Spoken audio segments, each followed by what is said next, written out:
You're watching the Chaos Protocol on Transplanar RPG, an all-transgender, people-of-color-led dark fantasy TTRPG show set in an original non-colonial, anti-Orientalist multiverse. If you like what you see, please consider pledging to our Patreon to support the show and get access to a patron-only aftershow, early podcast episodes, GM notes, character sheets, and even the chance for your tabletop OC to cameo in our series. Thank you so much for watching, and enjoy. The Chaos Protocol is a dark fantasy series that may contain content that is triggering for some viewers. Content warnings for this episode include apocalypse, climate disaster, classism, interpersonal conflict, death of loved ones, grief, mourning, ghosts, and references to the loss of children. Arc 4, Episode 30. The End Defy. From Waiting for the Moon to Burn by Connie Chang.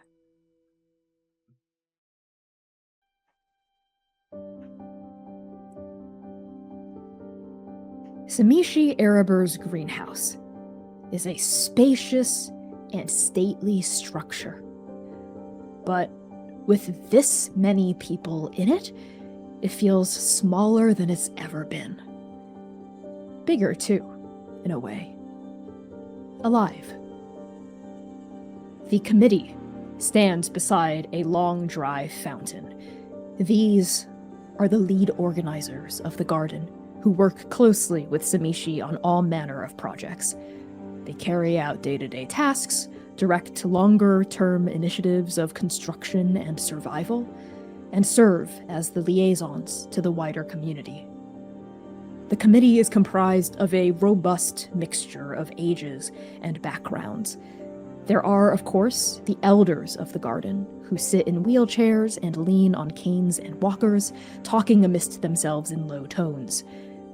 There are leaders, chosen by the community itself, who have distinguished themselves by virtue of their skills, their experiences, or their ability to make sound decisions, communicate ideas, inspire hope, and resolve conflict. And finally, there are representatives from each group that came to the garden together. Families seeking refuge, individuals who have persisted on their own until now, strangers who came together in the name of survival and are no longer strangers to each other anymore. And then there are you, the Tears of Fayumi, Strike Team Nova. Everyone is here, everyone is represented, is in the know, because this meeting is crucial. This meeting decides the fate of the garden.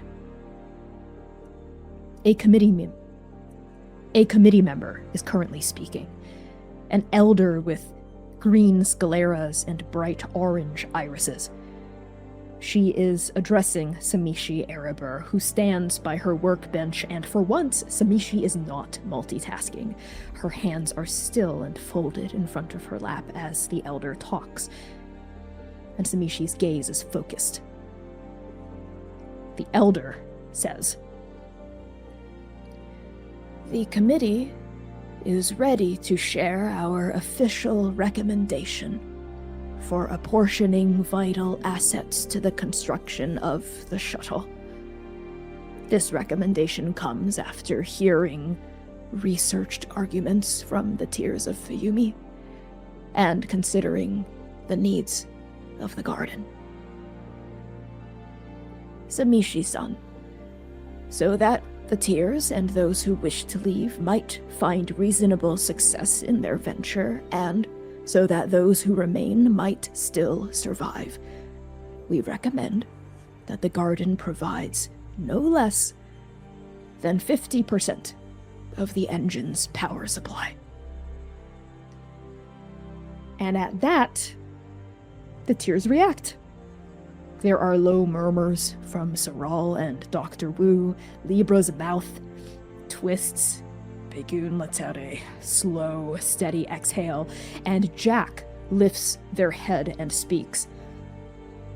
"We are grateful for any help at all, but to be frank, 50 is not enough. 50 would barely get us out of the troposphere maybe, if we're lucky. We need 75. 80, at least. And even then, we are hanging by a thread. The elder looks sympathetic, but her words are firm. We appreciate the difficulty of your situation, but this is the committee's final recommendation. We have faith in Samishi-san to guide us out of the unknown, as she always has, as she always will. If Samishi-san says she can keep us safe on the ground, then we believe her. We trust in her. But ultimately, the decision is hers. And with that, all eyes turn to Samishi. Her face gives nothing away. She looks at her committee, then widens her gaze to take in all of the folks gathered here in her greenhouse, in her garden, her home. And finally, she speaks. My gratitude for the recommendation, Oba-san. I have given this matter a great deal of thought, and I have reached a final decision. And on that, we flash back to last night. Xainan Esch, in the time between your conversation with Azali's raid, your much-needed sleep, you had made another venture into the future. Your ghostly feet and ghostly heart led you to this very place, to the greenhouse that is Samishi's stomping grounds, her workshop, her refuge. Inside, as expected, you found Samishi Erebor, working late, as usual. Even before the dust came, you suspect she worked late. Does the woman ever sleep? And you see her now, a ghost in her own right, hunched over her notes with careful, fervent dedication. Even from here, you can see the crease in her brow, the furrow at the side of her mouth. Samishi Erebor is many things indeed, but she is not a fool. She knows that that thing that is not a black hole will spell disaster for her home. And yet, there is hope inside of her, and yet she cannot help but persist. In this moment last night, how do you reach out to her? Xainan left many things behind in the past, but one that is here with him now is a resonant call. The one that actually called him to turn in the first place, to see Lumièra and what would become of her. And he can feel that thrum, that beating heart endings. And when he finally stops walking, he watches her work and watches her think and looks up past the ceiling of the greenhouse into the nothing that he knows is there. It ain't getting any smaller. Without turning around, she's known you were standing there this whole time. Samishi replies, "That it is. By my calculations, a few miles per second."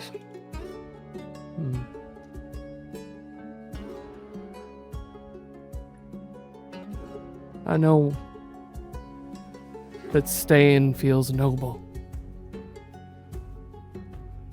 I have been in those boots.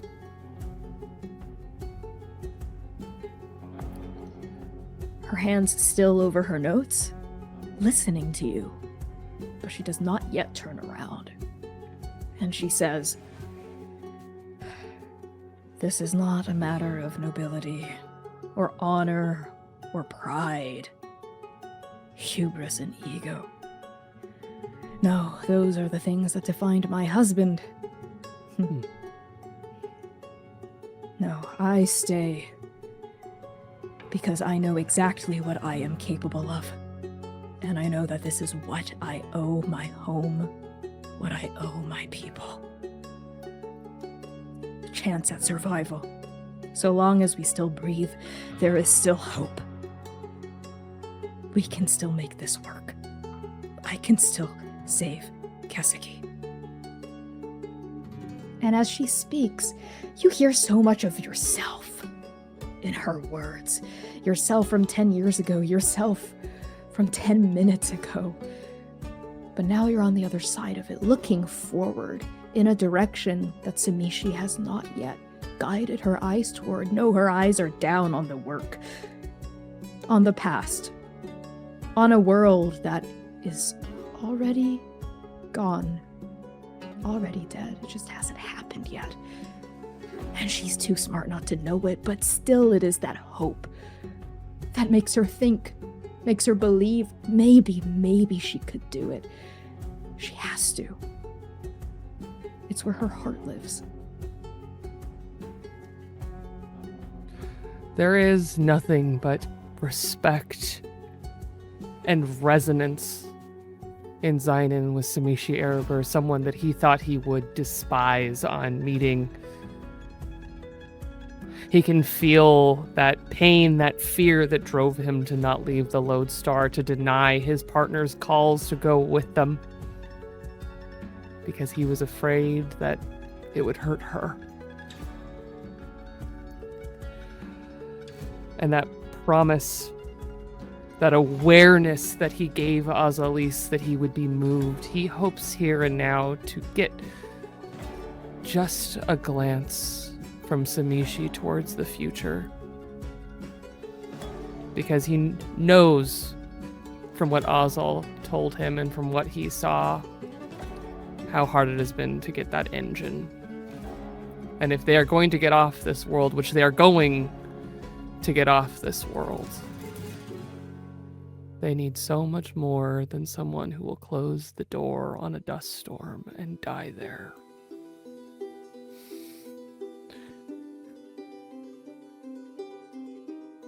My heart is also here, in this earth, in these roots.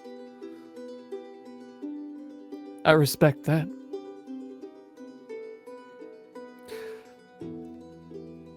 And I was ready to come here and try and save them. To bring back the green, and he looks around at the greenhouse that feels still so incredible to see. But inside of him, a seed has burst in green and begun to grow. Kaseki is not the dirt beneath our feet.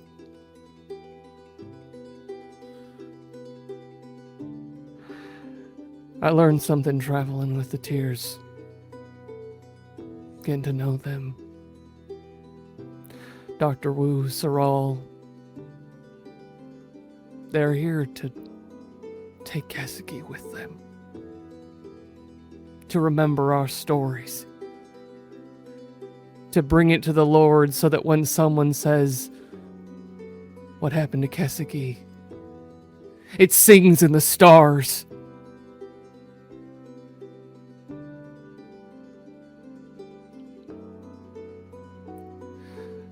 Stay or leave. That's up to you. I can't make that choice for you. But that engine, the one we came here for, and it hurts just to think about. It stabs him deep in a wound that he has barely looked at. That will help us make Kaseki live. As tomorrow and the tomorrow after that, when suddenly the whole sky is black and you cannot think your way out of something that you cannot change. Samishi Erebor, this end is coming for you. I am just here to ask that it's not everyone's.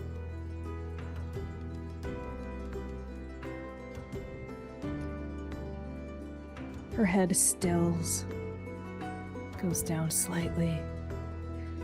You still can't see her face. She still hasn't turned to look at you. But there is something about your words that make her pause, make her think. Because you and her are so alike. And there is no one else in the garden that has just gone through exactly what you did. But it is exactly what you went through that allows you to connect with her in this moment. Is the only reason she stills her hands over her notes.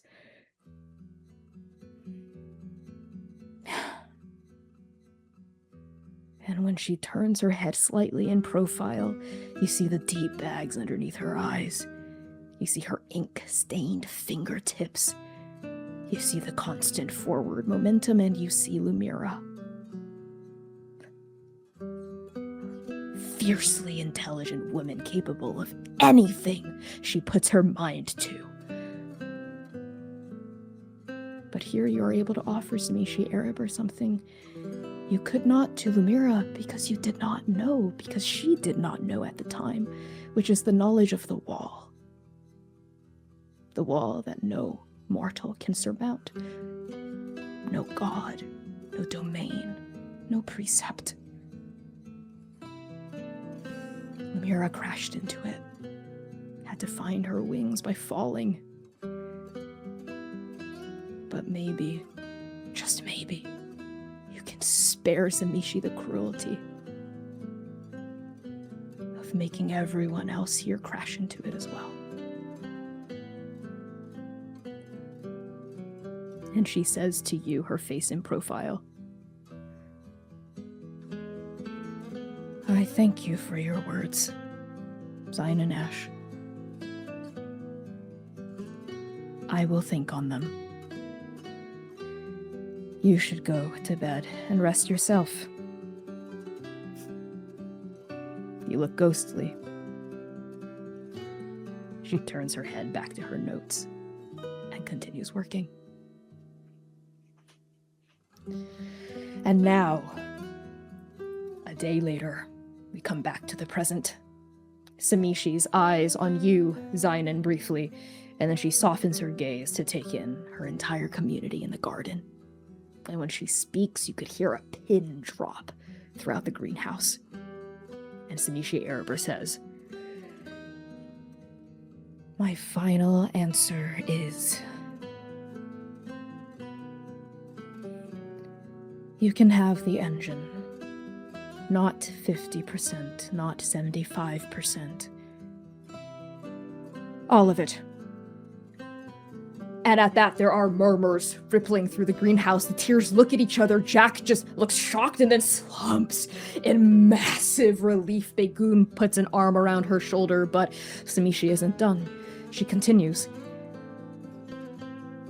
We will no longer be siphoning energy from the core, using it to power the garden. All of it will be apportioned to the shuttle project. We will rebuild the shuttle in full, the way it was. And the relief now that this is solidified, continues spreading across the tears. Yinghe like slumps and leans slightly against you. Zinnia, you see Libra's mouth untwist, and there are mixed responses from the committee, from the members of the garden. Those that had decided to leave, of course, look joyed, but those who had chosen to stay look confused, uncertain, trepidatious. Conflicted feelings bubble upward. You feel the friction sizzling in the air. Samishi feels it too. And before panic or fear or uncertainty is allowed to take over, she offers clarification. And she says, very plain-facedly, not mincing any words, the hole in the sky is not a black hole. That much many of us had already suspected, but it is confirmed without a shadow of a doubt. It is not a black hole. The distortions, temporal anomalies, the bending and fluctuations of space-time I have been observing, those are not an event horizon. It is something else entirely. I am still not completely certain exactly what its true nature is, only that it is a contradiction in reality. It is not supposed to be possible, and yet it is here. Ergo, its arrival can only mean one thing. It is the end. And it is imminent, and it is unavoidable. There is no way to make it go away. From here, even from out there. No amount of hunkering down shall allow us to outlast it or outsurvive it. If we stay here on Kaseki, we will not survive contact. And believe me, contact is coming. It is not a matter of if, but when, and how quickly. And before the confusion can coalesce into fear, Samishi continues, funneling and sharpening that potential fear into understanding and action instead. And she says, which is why it is of utmost importance that we apportion 100% of the fusion reactor's energy to the shuttle project. Our top priority should be to help the Tears of Fayumi rebuild the shuttle, whatever it takes, on as quickly of a timeline as we can muster. With the engine at 100%, and my direct assistance, me using all of my energy to make this work, I believe that our new probability of success will be closer to 89 to 92%. Some 90 to 95 times greater than it would have been otherwise. There's kind of a beat at that, and there's like Jack is muttering under her breath, like spitting the calculations, and Begoon and those of you around her can hear her say, what, 90 to 0.98% before. Honestly, better than what I thought our odds were. And Samishi continues. Anyone in the garden who wants to leave is given the chance to do so. In fact, it is my wholehearted recommendation that those who wish to pursue a future for themselves and their loved ones should join the Tears of Fayumi and leave on the shuttle. It is a life raft, an escape boat. As for my committee, I advise all of you to spread the word. Let your families know, let your loved ones know, let everyone else in the garden know what this new plan is. Be gentle with them, yes, as you communicate this plan, but be honest. Pull no punches. Let them know the full context of what staying would mean. Though speaking of which, I will do everything in my power to assist in the shuttle plan, in the escape project. But I myself, I'm staying.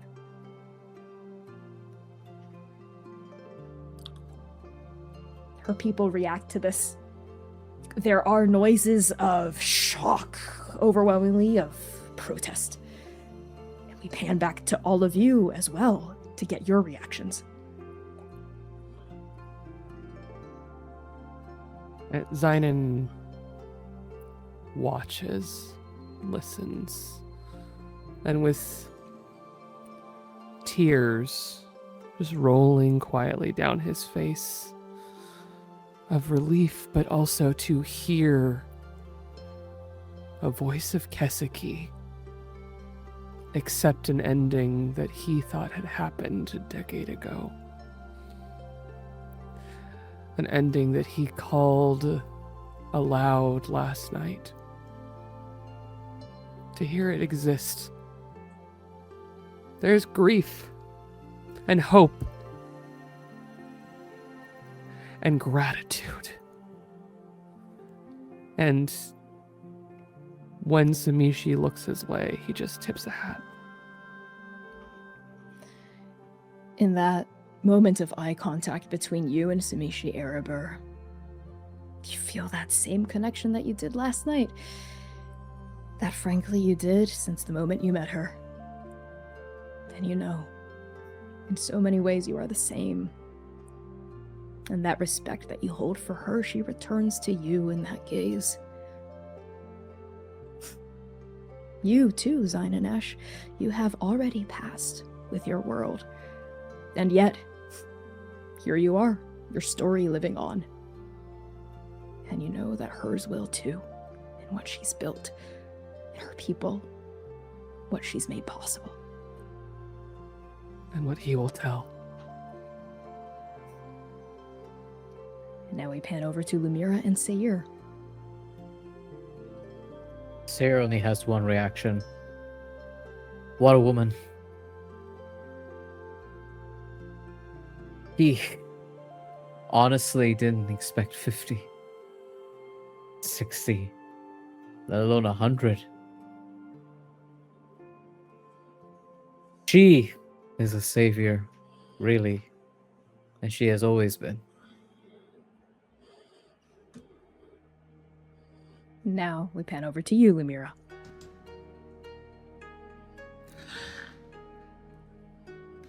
The only thing that comes out of Lumièra is a breath of release she didn't even realize she was holding until Samishi spoke with her final determination.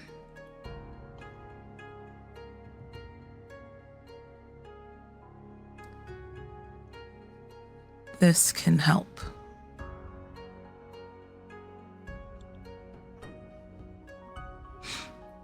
Finally, we pan to you, Zinnia.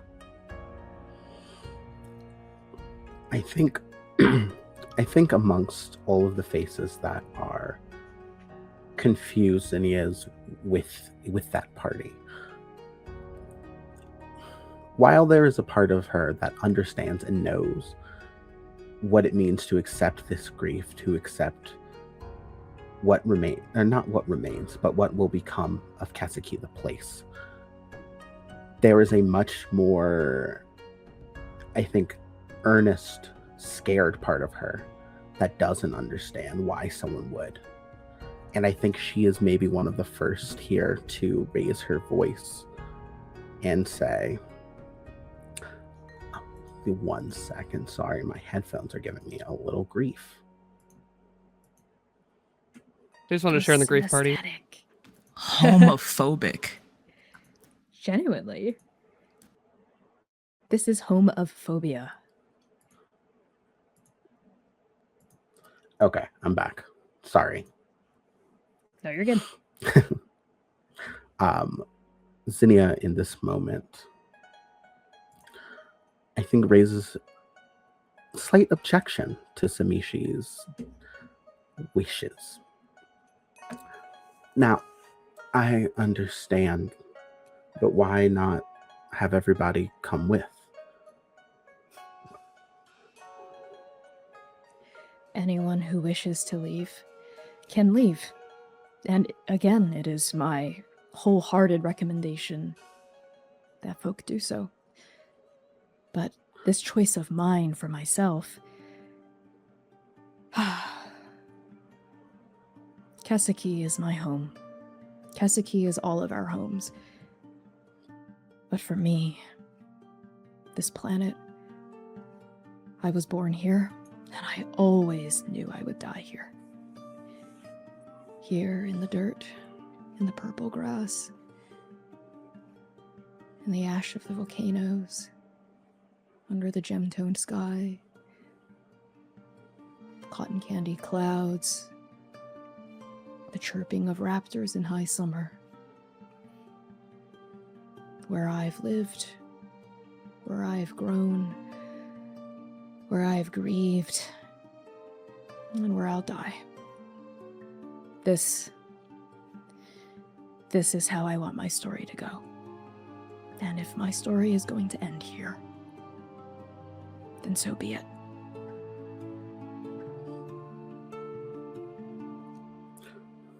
She makes a face.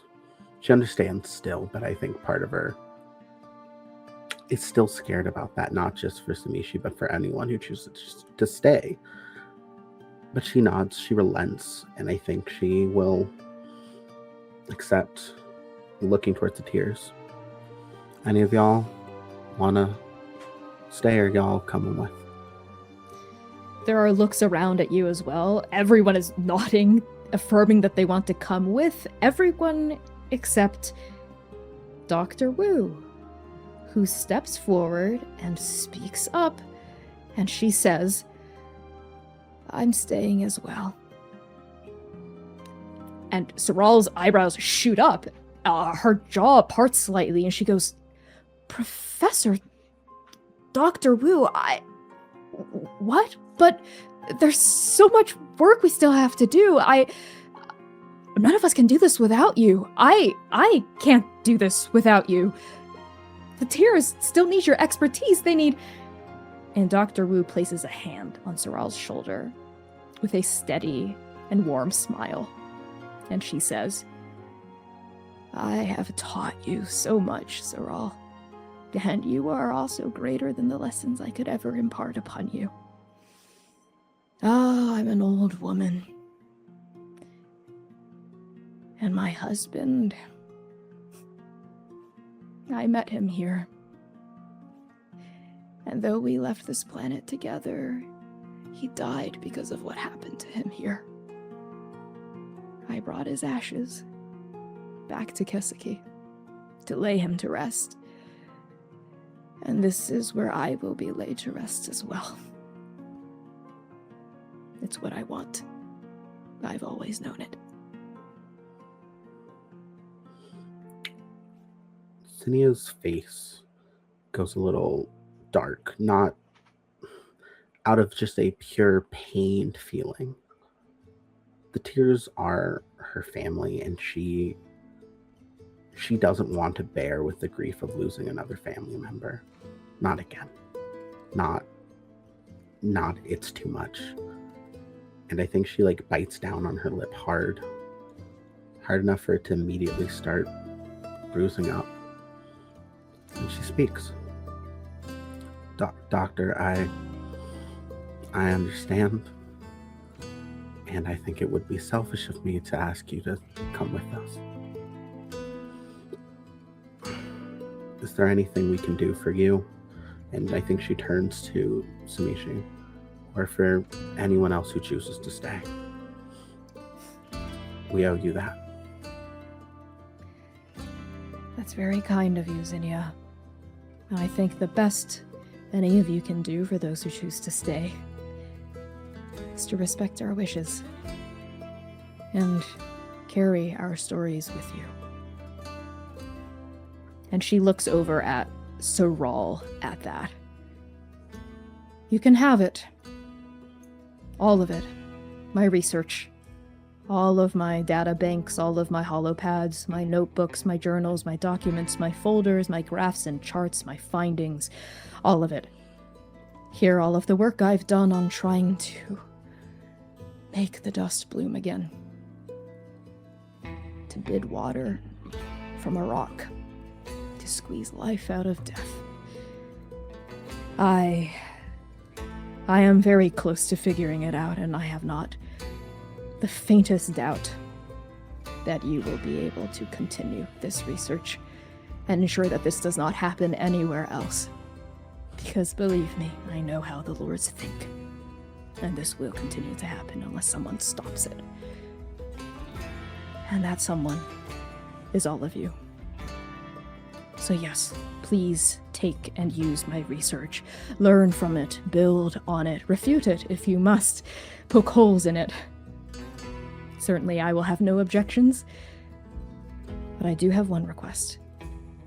which is that you do not hoard this research as the lords hoard their wealth and their knowledge, that you disseminate it to the rest of your cells, to the rest of the people of the Abyss Vyumi system, for your cause beyond the bounds of this world.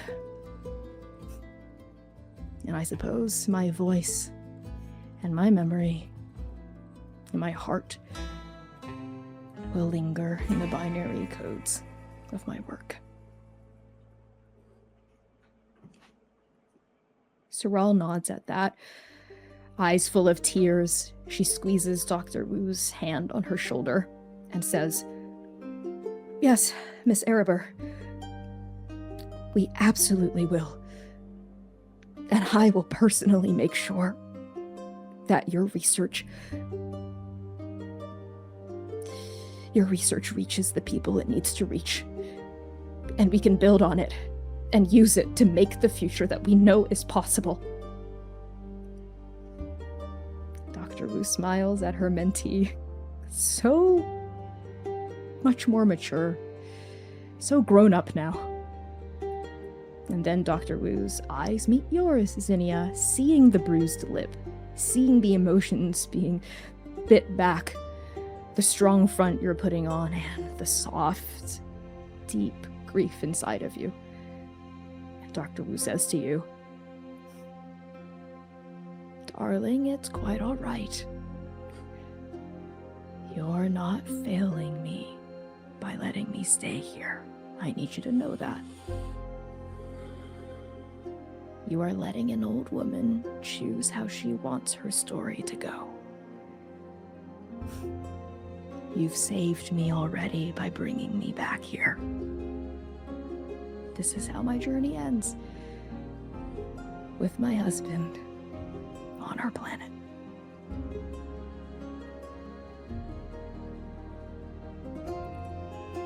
I think for the first time that I think any of the tiers, with the exception of Azali's raid, Zinnia cannot help it and cries openly in front of them. Dr. Wu, so much smaller than you, gives you a hug around your torso. She gives a hug back, and it is so warm. It is a type of warmth that I think Zinnia has both needed to give somebody else and needed for so long. And I think she just whispers to Dr. Wu, "We'll never forget you." I know you won't. And she leans back, reaches up, high up, and cups your face in the palm of her hand, and she says, "And I'll never forget you either. All of you." And other members of the Tiers are, just like the name of their faction, teary-eyed, coming forward and resting hands on Dr. Wu's shoulder. And as this confusion that had almost bubbled into fear and then settled into understanding now diffuses into acceptance and surety, Samishi Erebor faces all of you once again and says,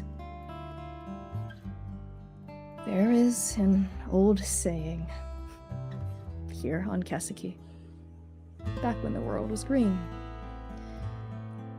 that each tree that we plant is a promise to the next generation. A promise that we won't get to see ourselves. So go forth, spread roots, grow tall, and reach for the sunlight."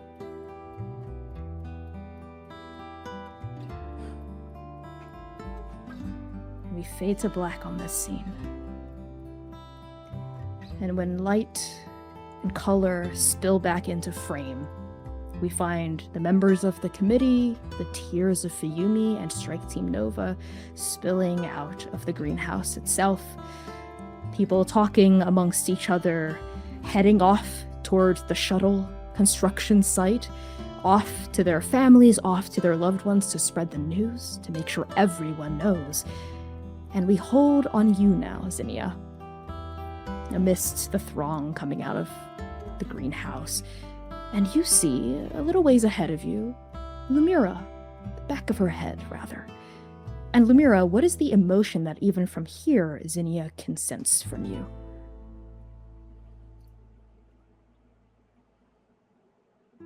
She's tense. Small. Small in a way you've never seen her. She stays off to the back, in a corner. Doesn't really make direct eye contact with anyone.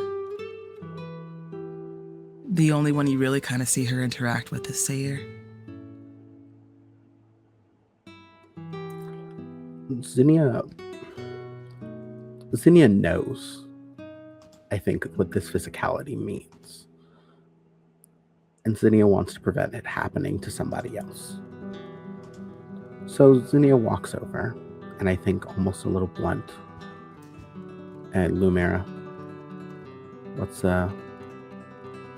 What exactly is troubling you?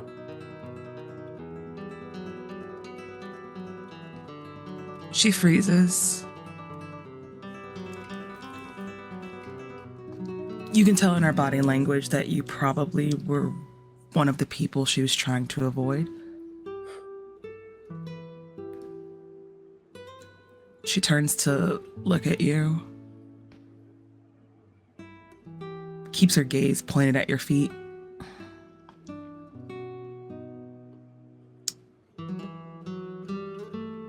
I just want to help. That's all. I mean, there's stuff to do around here, but that's not exactly what I'm asking. What? Seir told me about everything that was happening to y'all. And I know that's not something you can just shake off and keep it moving. So I'm going to ask, what exactly is troubling you?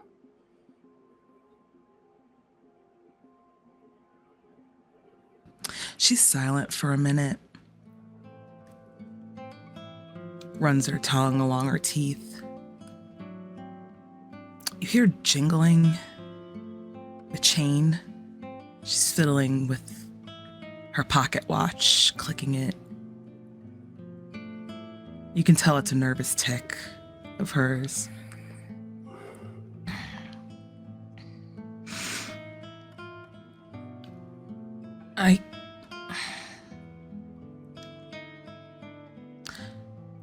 I can't seem to move past the fact that I made it worse. Brought it closer.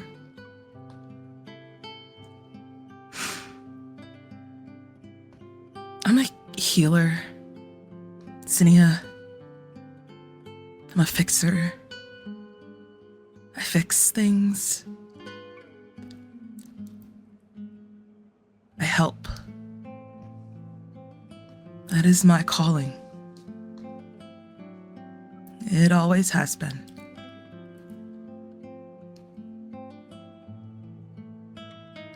But sometimes my calling is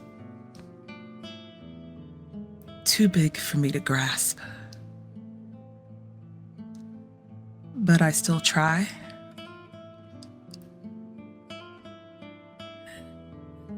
And that's when everything gets worse. I never meant for this to happen. I just wanted to fix.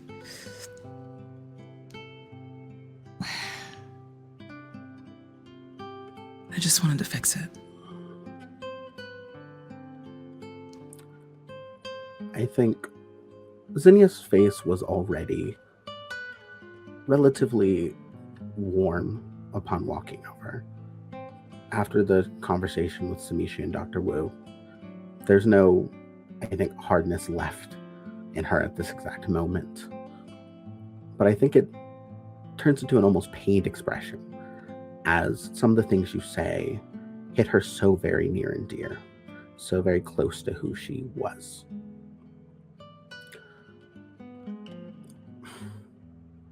I can't understand exactly with the weight of everything you're able to do, but I understand a lot of that feeling. I can heal people too. I have healed people too, and I have tried to help in ways that didn't quite work out, in ways that kept me up at night for a long time. And I think there's a soft, just pain in her eyes as she thinks about not quite being able to save Juniper. And she steals her face a little bit. But I know just sitting there in all of that pain is not going to help you. I'm not saying you can't wallow for a little bit, can't feel bad for a little bit, but it's going to eat you alive if you keep letting it. It's okay. You've messed up. You made a mistake. You were trying to help and it didn't work out. What's next?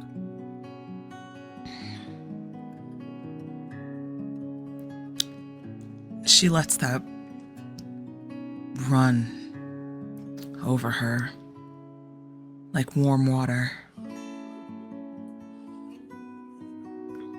Lets herself sit in it.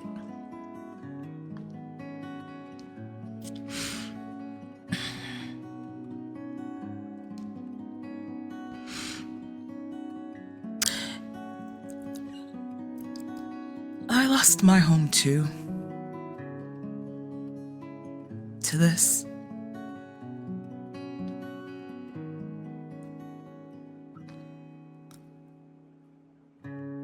I was too young, and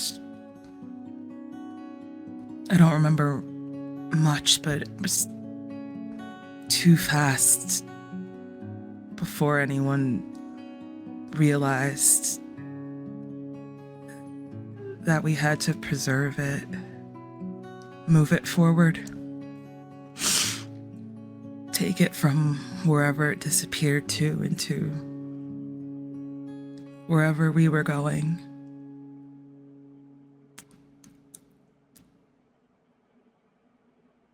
So, what's next is community. What's next is hope. What's next is building whatever remnants of Kaseki are left and bringing them to the future. So that what's here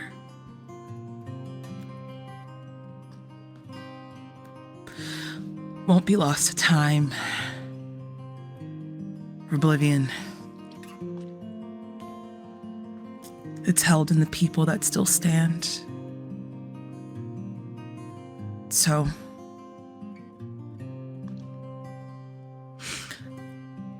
I'm gonna show up in the way I know my mothers would be proud of. Xainan. Outside of the greenhouse, you find Seir. Seir, what are you in the midst of doing as Xainan approaches? Seir is whittling. He's chewing over a million things. You've seen that look, Xainan, of this young man chewing over truths and revelations that take forever to parse. So he's sitting with a block of discarded wood, no doubt from the construction, from the project. And he's sitting there with a small knife. New knife? It looks brand new, newly forged, and is whittling away at it. Xainan hasn't so much been avoiding Seir as just being fairly terse since coming back. The exhaustion among 1,000 other things, not knowing where to begin to have a meaningful conversation with Seir. And unlike before, where his avoidance of Seir was partly to be gentle, because he was so mad at Seir blindly killing. But here and now, it isn't about that. In fact, that is gone. That distance that he put between the two of you, he's been loitering closer, even though he has been quite terse. And you can see that there is momentum as those heavy boots, not stylish and gold-toed, just weighty, made to endure, step in the dirt before you. You, got a second? He stops and he looks up at you. Yeah. Yeah.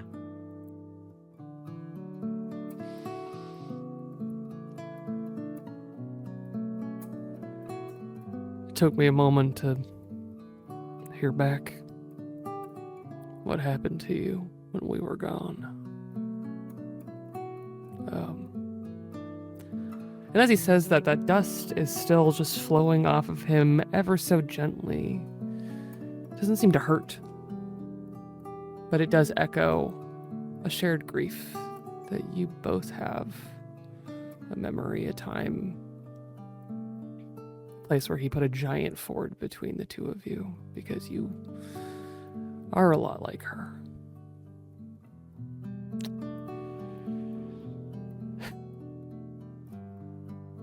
I owe you... No. I want to say thank you. He's a little surprised, shell-shocked. He wasn't expecting any thanks.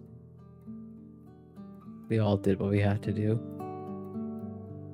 That word feels like crystal between the two of us.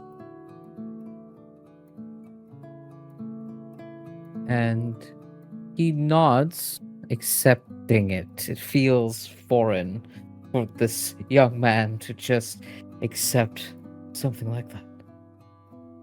Before he shakes his head. I need to be thanking you. I've been thinking. And he continues kind of like whittling a little bit.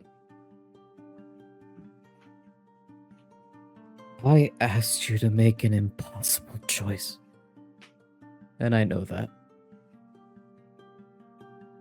I knew it then and I know it now. I don't know what I would have chosen if I were in your boots. It was difficult.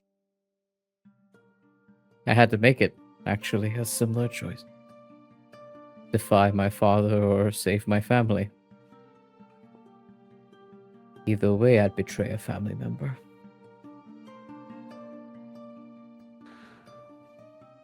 Well, you're in luck. I didn't betray my family. I know you wouldn't. I know you wouldn't, Zai. But regardless, I am sorry you had to carry that burden. To make that choice.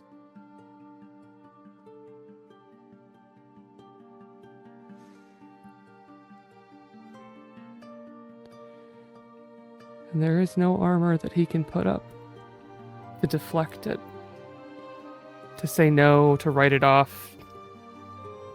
You see the tears well in his eyes.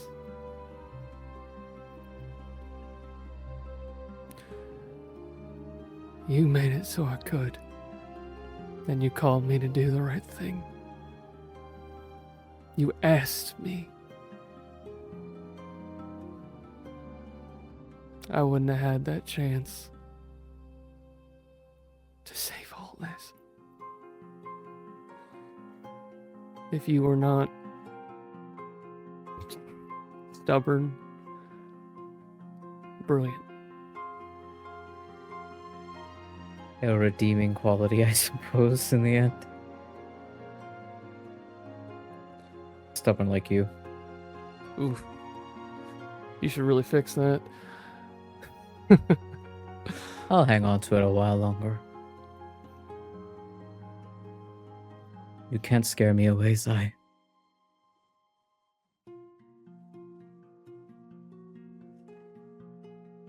You won't.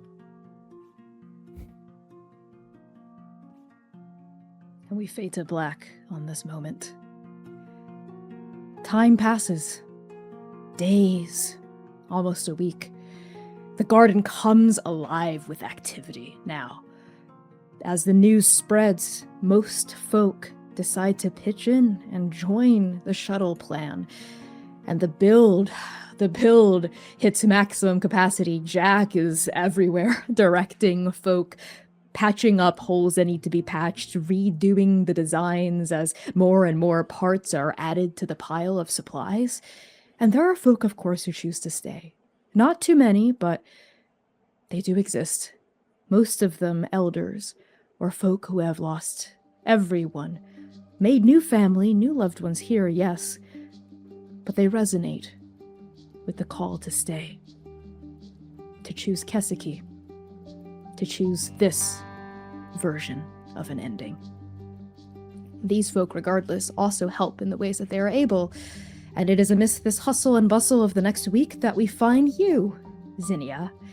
How do you spring to action as the plan hurtles toward its conclusion?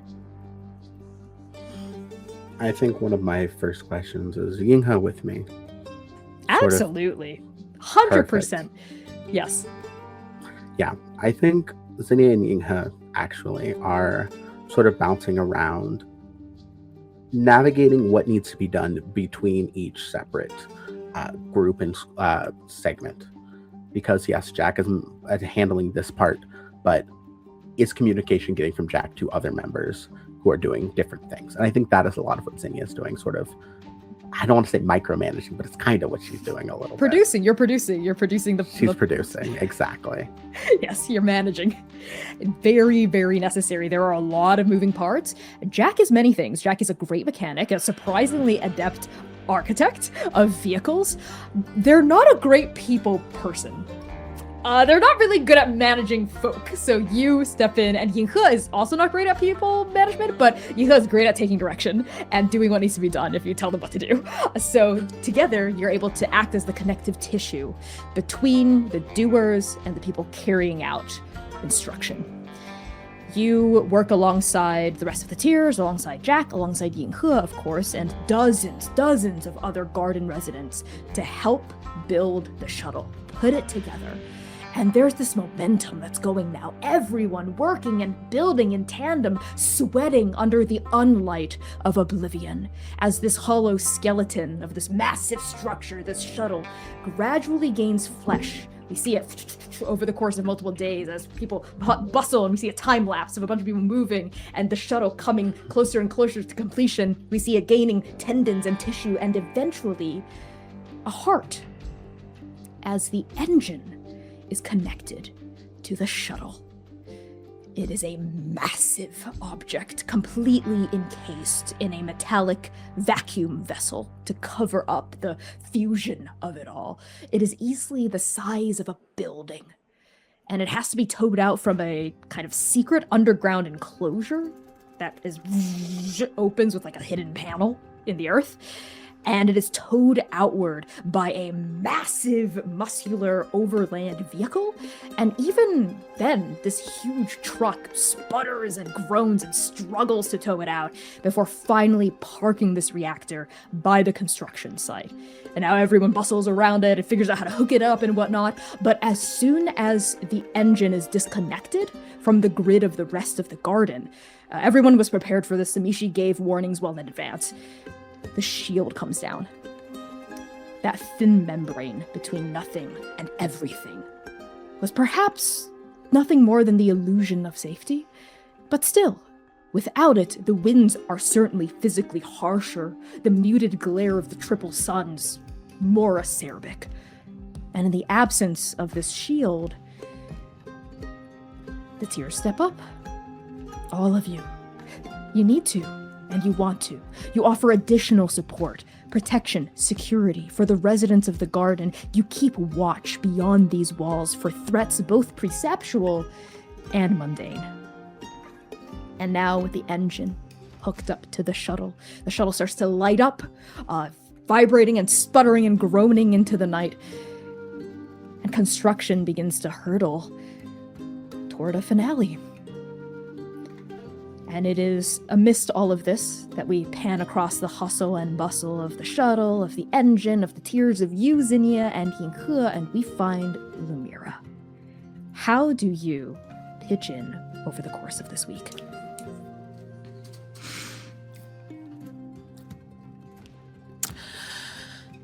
Lumièra does exactly what she told Zinnia. She gives back, but not in the way that she had been before. Over eager, falsely trying to portray this aura of strength, toughness, hardened, embroiled, trying to be Xainan, trying to, even if she doesn't really want to admit it, be Ozzel. She just shows up as Lumièra. And in that, without chronergy, she is putting her blood, sweat, and tears into building this place and where it needs to be to help. So she makes rounds, finds some proteges that worked with Dr. Wu and is teaching them different stitching techniques and sutures and ties, about different herbs and medicines and things that you can create with what you find in the wild to help make a poultice or alleviate pain. She helps gather materials, assists with archiving everything, speaking to Dr. Wu and Saral and a bunch of the other tiers to collect what is in the living remnants of Keseki.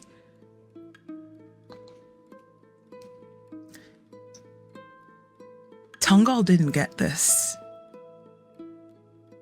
It was gone before anyone was even able to realize that this was something that needed to be done, so most of Tungal was lost to oblivion and time. She's not letting that happen to Keseki. Not if she has breath in her body. So that's how she shows up. 100% Lumièra. This week, you show up not as a version of Xainan Esch or Azalis Raid, but as yourself, as Lumièra Ashinyobi Oshupaferon. Seir, over the course of this week, where do we find you? He is doing what Seir does best. Lifting heavy things and putting them back down. And that's what he does. I think in these moments we see Seir helping to hold up a gear bar so that all the gears may be aligned together. He's just in that almost squat position, holding that bar up and doing what Seir does best. You put your body on the line, but not in an uninterrogated way, not in a way where you just mindlessly do it, where you hold everything inside. No, you put your body in the line in a way that you know you want to, in a way that you're able to offer, in a way that sings in your soul. You put things up, you pick things up, you put them down. And the pace of your own work picks up with Samishi's community-wide pronouncement about the shuttle project, and even more people around you are assisting, and each hour sees additional significant progress made on the skeleton of this shuttle until, of course, the flesh and the bones are added and the engine comes in, the beating heart, the gleaming chassis. And you, by yourself, you are easily able to perform the work of 2, 3, 4 other fully grown adults just on your own. You are quite literally built different, and you put that to work. Artemis's Amidst the training was hustle. good for many things. Amidst the hustle and the bustle, Seir, of course, there is also the question and the matter of Bug. When do you try to carve time out of your day to find it? Seir's been trying to find Bug, I think, this whole time since he's come back. He's tried every usual way of crossing paths with Bug or Bug approaching him. And I think he's just not been successful. Not for lack of Until- trying. And you suspect it is not simply a stroke of random chance, chaos, or fate. It's because Bug doesn't want to be found.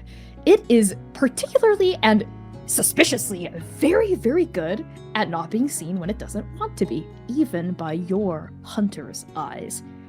So it is several days in that you are finally able to make headway and find it. I'd be almost impressed if it didn't hurt. Where do I find them? Far away from everyone else.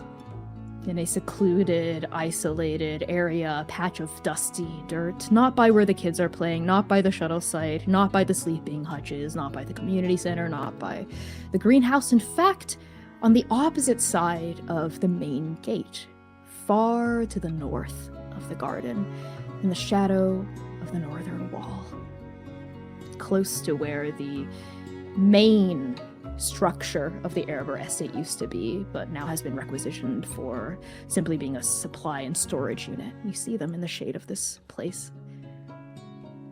They're not looking at you as you finally find them, very easily overlooked. It is only Nose Mama that gives it away. You see her huge horn peeking out from behind a large storage shack. You could hear her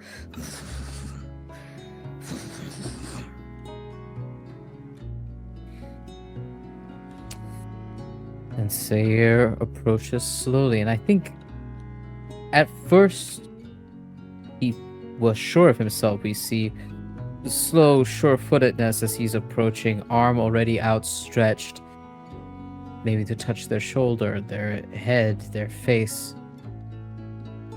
I think Seir's thinking about him, what they would have wanted. The many times Seir's felt alone, felt abandoned, felt rejected. All he really ever wanted was someone to sit right next to him, hold him a little bit longer, and just let him know that it's fine. And I think maybe 2 steps away from when he would reach that hand out to touch Bug's head, stops. As he thinks about every time he has been thinking of his mentors. how they did not approach him in that way, possibly because they didn't know that that's what he wanted nor needed. He didn't know that's what he wanted or needed. It's only now that he realizes it.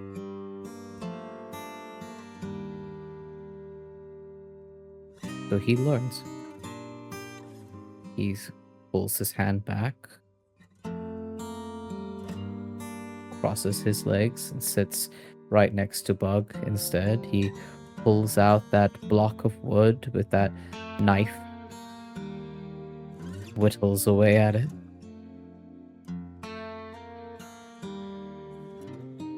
Hey, Cricket.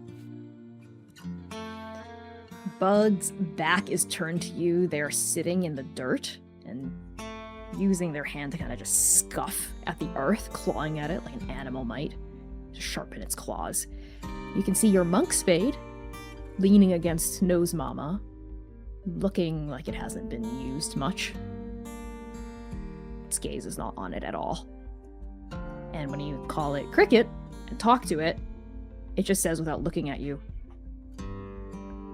I want to talk to you.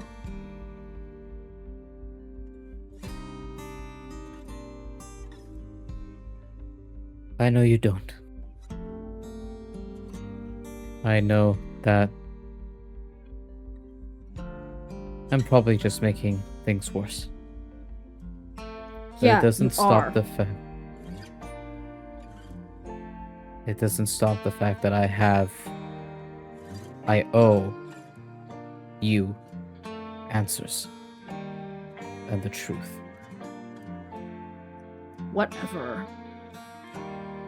You owe me answers and the truth. Could have said it before you left. I don't care now. I don't care anymore. Do whatever you want.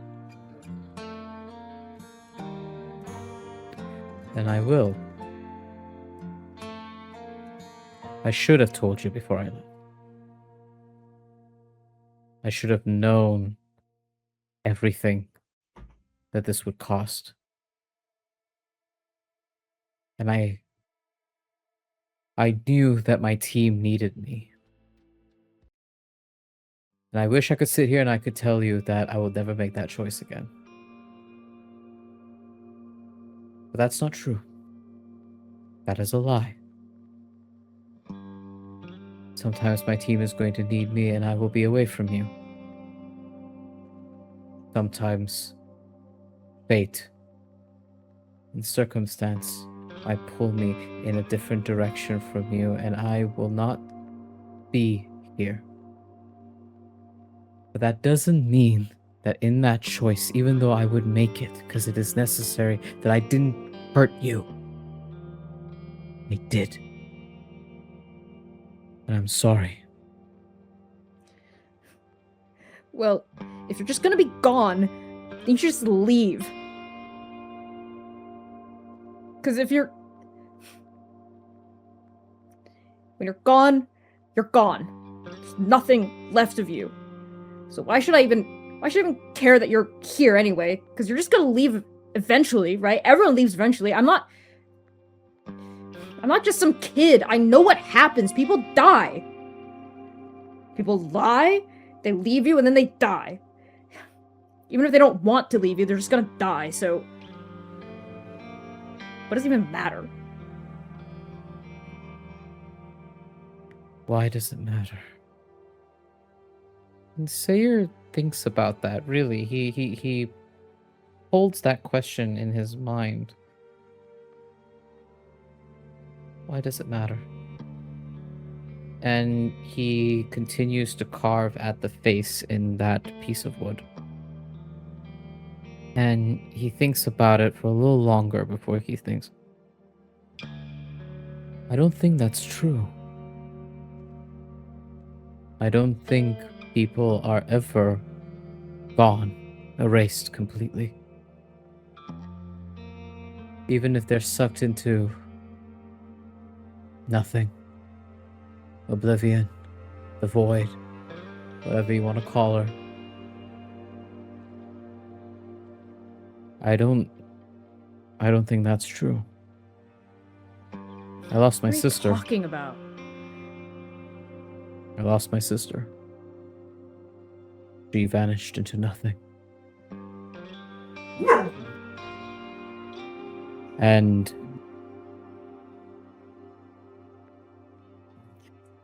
she vanished into nothing. And even then, I still hold her.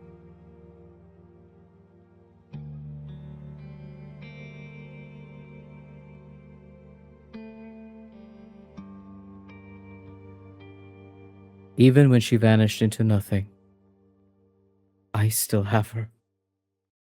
I'm her twin. I have her memories.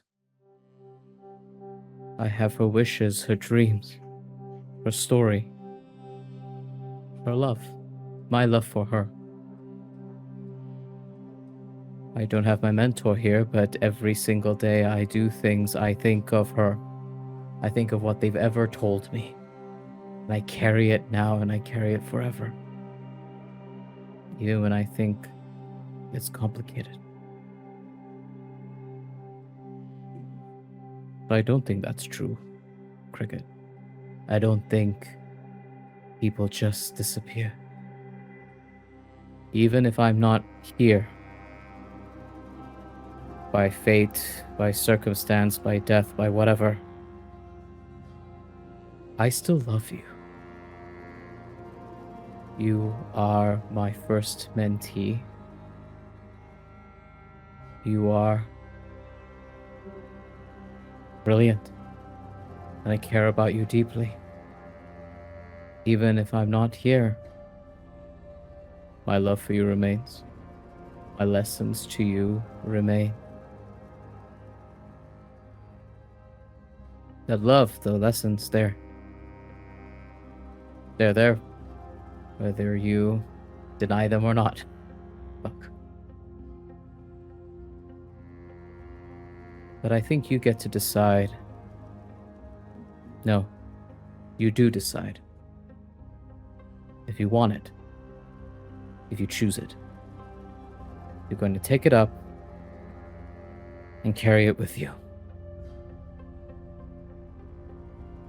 And as Seir says this, he stops whittling at that piece of wood. And he puts it onto the ground. And it is a carving of Bug. Bug's face. A bust of them.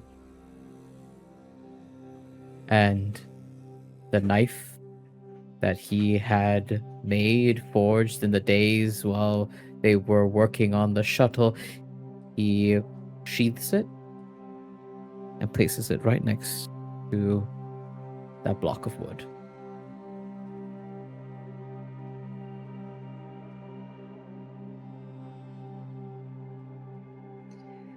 Ever since you mentioned your sister, Bug had gone very quiet, their backs still to you. And there is a sense of, above the anger now, suffusing it, wrapping its arms around it, a sense of contemplation. The anger is still there, of course, it hasn't dissipated. You can feel it, taut and heavy. They're still upset, but it isn't shouting or exploding outward at you anymore. Then when they speak to you again, it is with that same angry teenage petulance as earlier, but there's also something underneath what they say that betrays that they're truly thinking over everything you just revealed, and you know they just need time. They need time to sit on it and think with it. But something you said had stopped them in their tracks and resonated with them. And the thing Bug says to you is, whatever.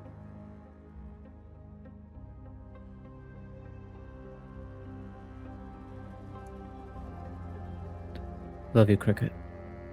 And Seir will stand up, leave those items there, and give Bug the time it deserves.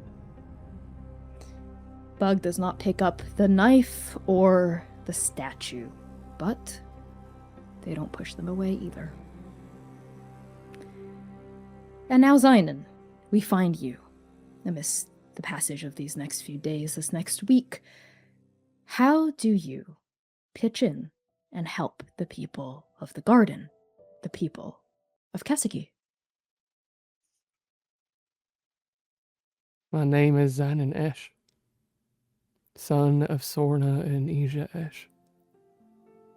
I am from Haruna Valley, and I believed for a long time that I was the lone survivor of this world. I thought my home, this beautiful world, Keseki, was gone for 10 years.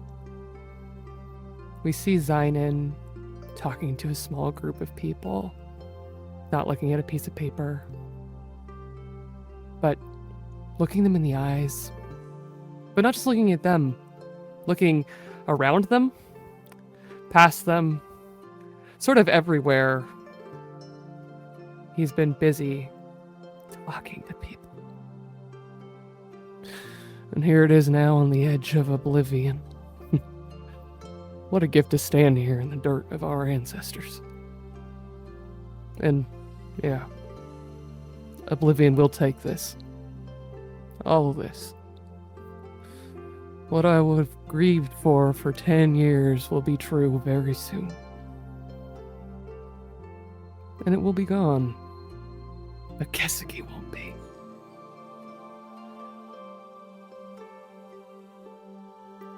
He takes time with groups, with individuals, people who are struggling to figure out what to do.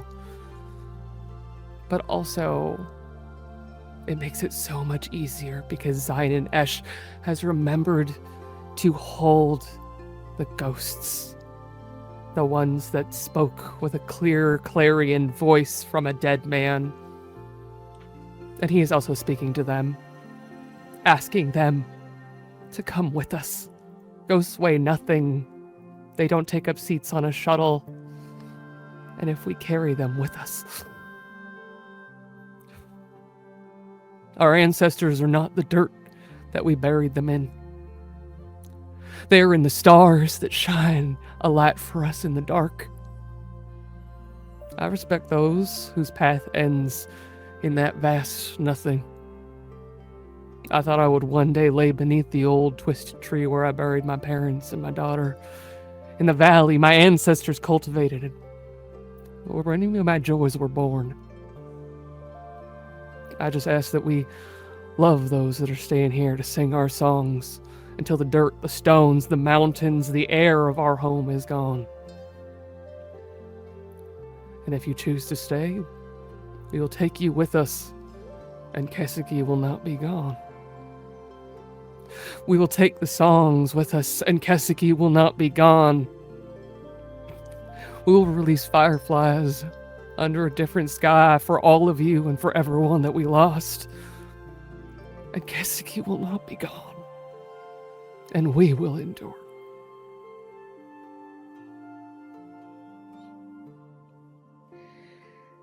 The ghosts of Keseki are everywhere. Translucent spirits of people you've never seen before in your life, but whom you also know in a way that transcends language, transcends time and death. Creatures, too, bounding through walls, flying through the air, lying lazily in patches of grass and sunlight that no longer exist. But the memories linger. The echoes are here. Now that you've opened your eyes and are looking, you can see them. And they see you too, they always have. Everyone who's ever lived and died here, they're here. And that includes Sunrise. You see them around Zinnia, hovering by her as she helps Libra, hovering by her as she gives instruction to Yinghe as she picks up pieces of the hull and welds them into place. You see Cherry, Sochi, Juniper. And Cherry can't see them in the same way that Ozzel can't, in the same way that no one else in this place can except for you, but you know Zinnia can feel them. And you're right, Xainan Esch. Your ancestors, they're not bound to the dirt. They never have been. They live in the stars. Their true home is the Apis Fuyumi system itself, in the constellations that gleam beyond the grasp of mortal hands. And all they need to make their way back to the beginningless start of that great wheel of life and death. All they need is a guide, a psychopomp, a fellow ghost to show them the right way home. And you, as a dead man walking, straddling both worlds, the world of the living and the dead, you soothe the living with your words, and you guide the dead with your actions. Not just the ghosts of people, mortals, and creatures, but the earth itself, awakening the moisture that used to live in the dirt, the lakes that no longer exist, the salt of the ocean, the rush of wind through leaves and trees, the cawing of raptors, the cotton candy clouds across a gem-toned sky. And you find your way to Saral. She sits, places a tape recorder between the two of you, and clicks it on.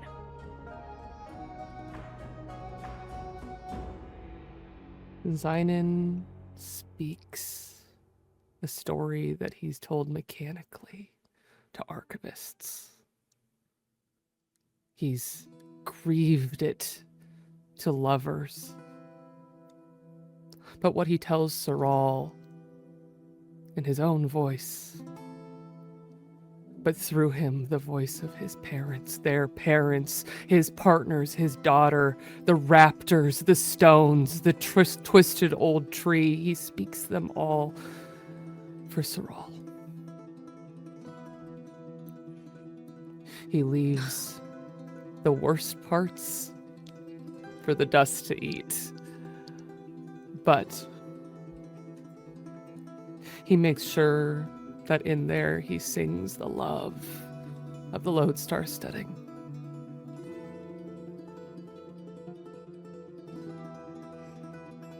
And as you speak, and you share your story, and you leave nothing behind.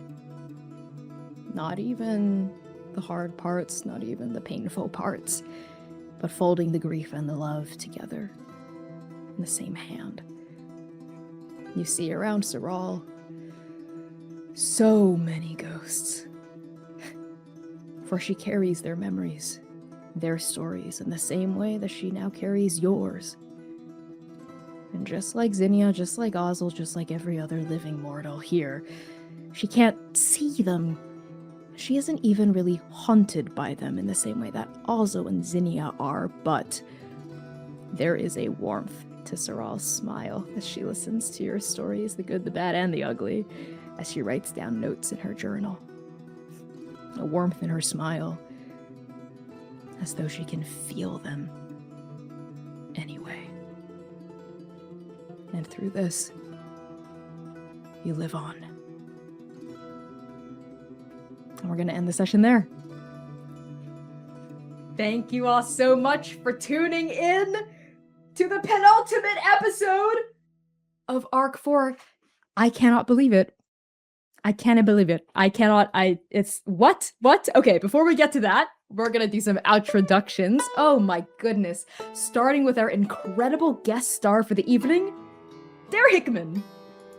Dog, I'm fucking wiped. Hi, hey, hello, everybody. My name is Dare, pronouns she, they, they, and it. I am the resident trans femme puppy princess over here. If you like what I do, you can find me pretty much anywhere at Dare to Dream RPG. That is DARE, the number 2, DREAM RPG. If you like lesbians and movies, and lesbians talking about movies, highly recommend you check out my podcast, Sapphics at the Cinema, with my lovely partner in the chat, Quintastic. Some people may say we're married, not yet. Anyway, you can listen to us pretty much anywhere if you look up Sapphics at the Cinema, and I will throw it over to Val. Hiya, folks. I'm Valiant Dorian. I use him, his pronouns. That is my dog you hear growling just off camera. He also uses he, him, his pronouns. You can find me all across the internet at Valiant Dorian or also Spirit Bear. Please enjoy that lovely treasure hunt I just set you on. And tonight I have the distinct pleasure of playing Seir, who uses he, they pronouns. And yeah, if you enjoy me and all my stuff, please enjoy all of my streaming on my Twitch channel. And I'm going to be moving to the States soon. So if you'd like to support me, keep an eye out on my socials for that. So yeah, I'm very excited for that. Passing it over to the amazing, fabulous Kai. Hi everyone, I'm still Kai, unfortunately for all of you. Haha! You can find me everywhere as Estella Vimladris, where I'm a TTRPG performer, game designer. My streaming is currently on hold because I've been working! But to be continued soon. But first, just so grateful for this arc and this story and for all of you, and thanks for coming on this journey with us. I'm gonna pass it over to Samm. Hello, everyone. I am Samm Star. Using she, they, and the occasional fae pronouns, I've played Lumièra. You can follow me more specifically where the butterflies do fly blue at Lust for Life X. Take us home, boss. It's me, boss baby, taking us home. Oh my goodness, I of course have been Connie Chang, pronounced like he, she, your game master. Also pronounced game master. Oh my goodness. What an episode.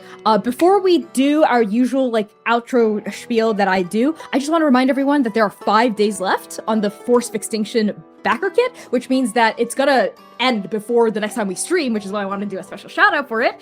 If you haven't backed it already, I highly recommend. If you have 30, I think it's in pounds, so 30 pounds or USD sitting around and you have that expendable income, I highly recommend backing it. It's super cool, such a great system, truly so much fun, and it would support one of our incredible sponsors, 12-Sided Studios, and also, just be a really great gift to give yourself or to a friend. And if you have a ton of expendable income sitting around, you can pledge to one of their special tiers where you get to play a session with me. A one-shot, you and up to three of your friends. I will run a bespoke one-shot for you, a remote session.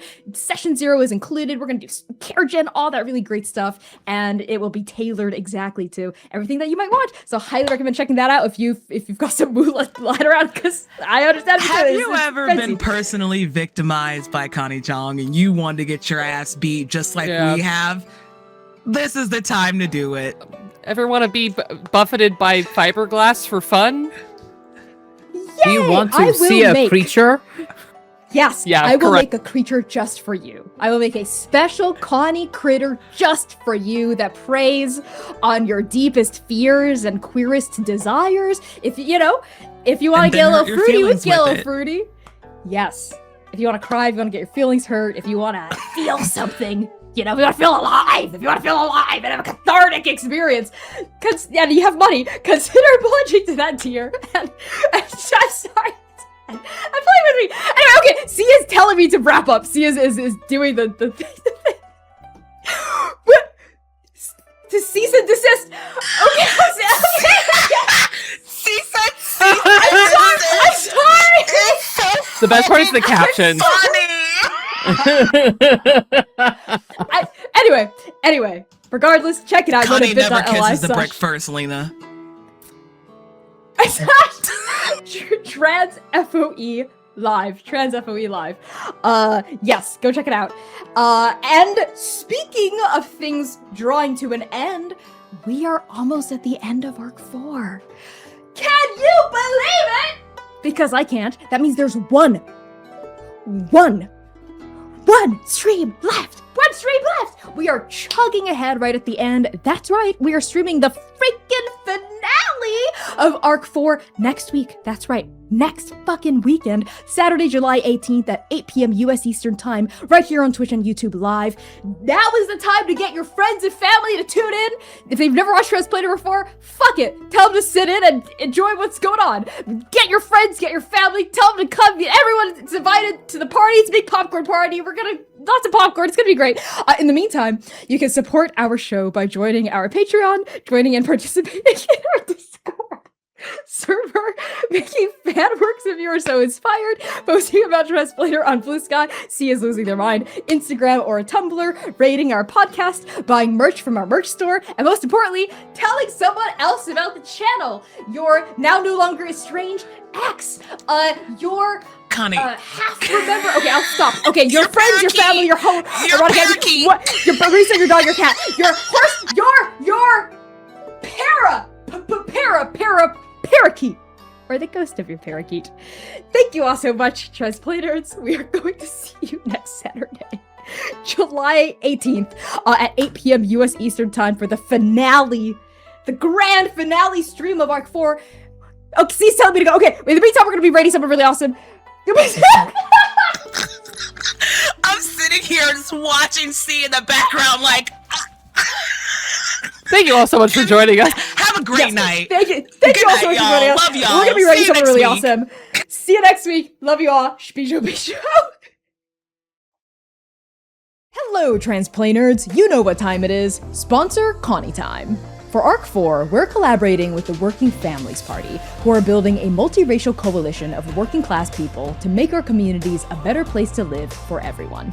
You might be thinking, why does a political party care about a queer tabletop show? As it turns out, the Working Families Party believes in the power of fandom to effect positive political change in the real world. So do we. As a Transplanerd, you're no stranger to just how political our show can be and how our stories are never just fiction. In fact, let's take an action together right now by signing a petition by the Working Families Party to break up big media companies. This cause means a lot to us personally, as indie actual play performers fighting censorship, telling authentic stories, and resisting authoritarianism. Go to bit.ly/WFPtrans and add your name to the list. By signing this petition, you will join the Working Families Party's mailing list and receive opportunities to help them organize, educate, and fundraise. So let's build a better future together. Howdy, Transplay-Nerds. It is, once again, Sponsor Connie time. Arc 4 is proudly sponsored by Hero Forge, a website where you can design and print your very own custom miniatures. But you already knew that, didn't you? Because the spectacular Hero Forge has sponsored us every single arc so far. We've stuck together through all sorts of exciting updates, like Hero Forge Pro, statuettes, color-printed plastic, premium plastic, but now, it's time. It's time for one of the most exciting Hero Forge updates ever. Custom dice. Hero Forge is now offering 3D printed custom dice, where you can put literally anything into the clear material of the die. Each die is printed in the same layers as the item or character bust inside of it, resulting in a solid, perfectly weighted chunk of math rock. You decide the size, color, and shape of your die, the size and color of the numbers on top, and, of course, what the die contains. Put a frog in it. Don't die-lay. Visit bit.ly/transforge to design your very own custom miniature or custom dice today.